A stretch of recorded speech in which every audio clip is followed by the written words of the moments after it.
दरवर्षी प्रफुल्ल पटेल साहेब हिवाळी अधिवेशनामध्ये सगळ्या पत्रकार मित्रांना बोलवून दुपारी लंचचा कार्यक्रम करतात, सगळे एकत्र बसतात, चर्चा करतात. तशा पद्धतीने आज 1 ते 3:30 अशा प्रकारचा तो कार्यक्रम झाला. तो कार्यक्रम ते घेणार ते मला कळल्यानंतर मला तडकरे साहेबांचा निरोप आला की तुम्ही पण त्याला प्रभुबाईंचा पण निरोप होता आणि त्या निमित्तानं मीडियाशी पण आपल्याला बातचीत करता येते.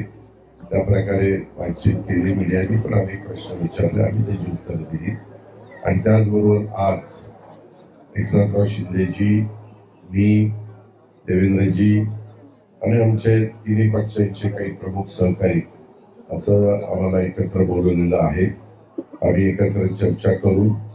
उद्याच एवढी मोठी जबाबदारी महाराष्ट्रातल्या जनतेने महायुतीवर टाकलेली असल्यामुळं आपण पुढचं कशा प्रकारे आपलं मंत्रिमंडळ